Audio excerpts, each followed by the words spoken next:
all, is not only a building, it's a monument. Tell us a few words, and why do you think it's important to visit it when you are in Subotica? It's important because of its really colorfulness, the beauty in the decorations, the style before 100 years. This is a Hungarian variation of secession. And it's, yes, a monument, a protected heritage since 1991. So it's the same in the beauty, in the details, and it was not destroyed by time after the two world wars and the changes. So all these nice pieces, or in wooden or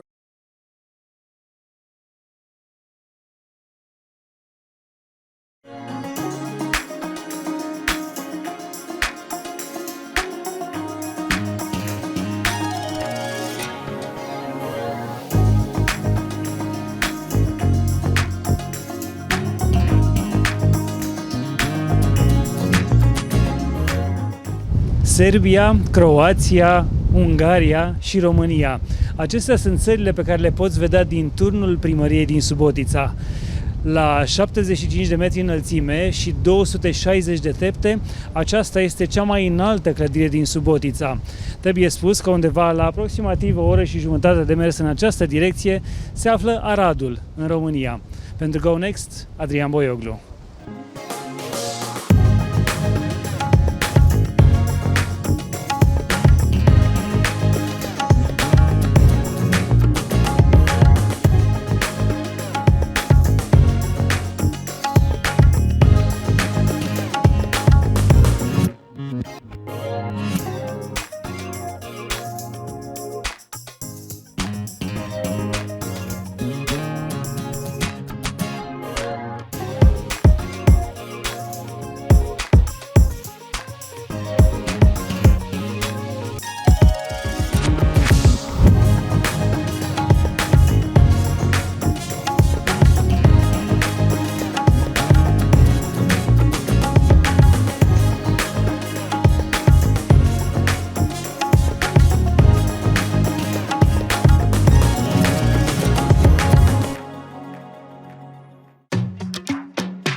When the harvest is happening, grapes come through this big wide door here, and this machine here does that first selection of grapes.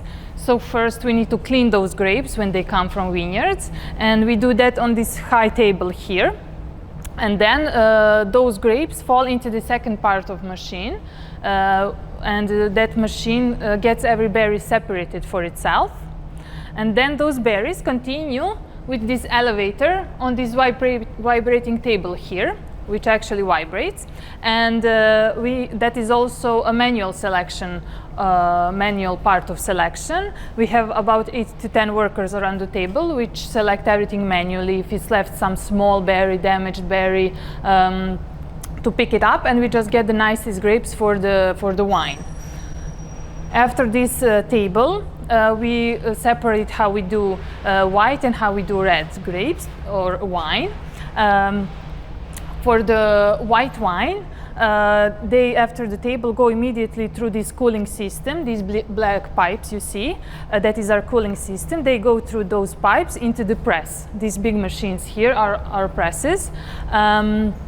We get the skin inside and just get the sweet juice out of the press, which becomes wine later.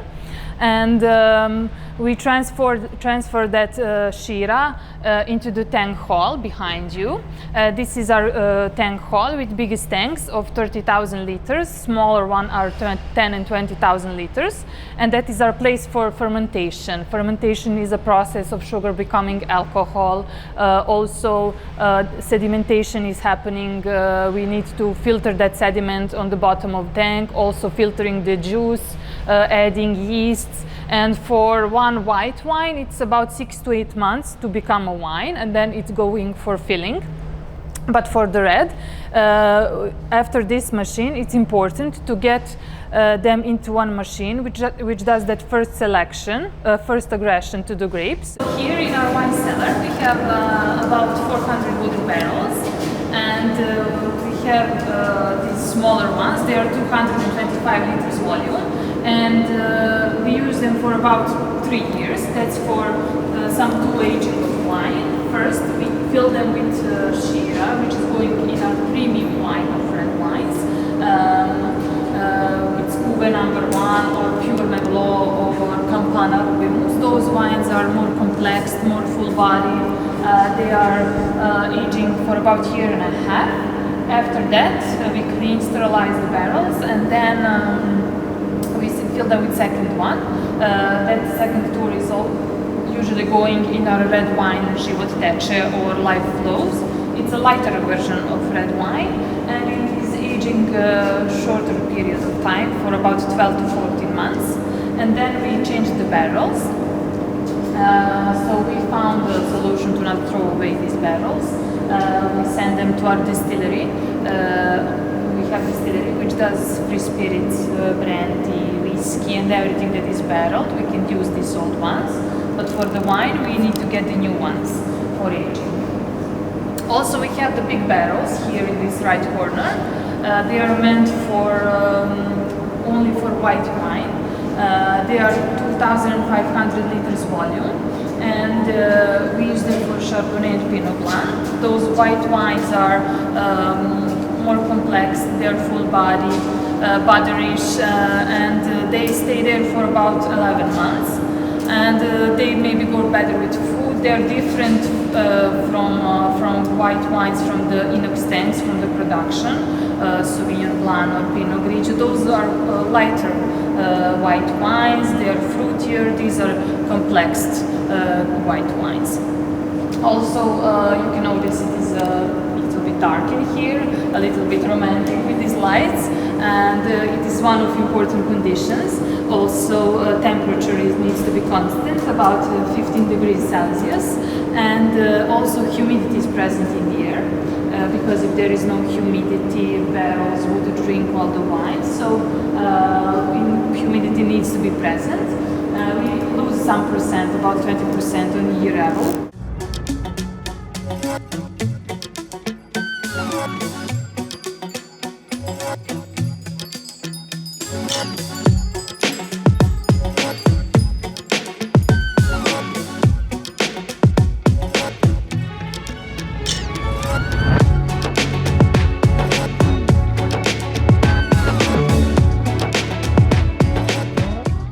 Every good glass of wine comes with a story.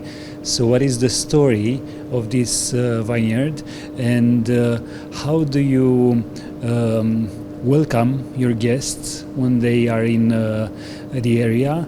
Why should they visit your place? Definitely, if somebody is a wine lover, he should visit this place because the wine is art, and this place it's really a good combination of wine and art. You can enjoy really your glass of wine in beautiful ambient, in this atmosphere. You can enjoy the moments in vineyards. You can have a glass of wine with a sunset. So I think that's enough reason to come. We are open for this kind of wine tours. We have like 3 types with 3, 4, or 6 wines. We offer in some food, I mean like wine platter with selection of cheese and ham and different products of Vojvodina. And the tour, it's like 1.5 hour long. You have our host, which usually the girls are sommeliers. So the point of our wine tours is to introduce you our winery, Serbian wines, this terroir, this region, our varieties, and wine culture in Serbia. So we are open every day. You can check it on our website and just call, book, and we are here. Now, I know this is about personal preference, but if you had to taste only one glass of wine in here, what would that be? Yeah, it's really hard to answer because we have 12 labels, but maybe because I'm a fan of red wines, Cuvée number 1 is always my option and my choice.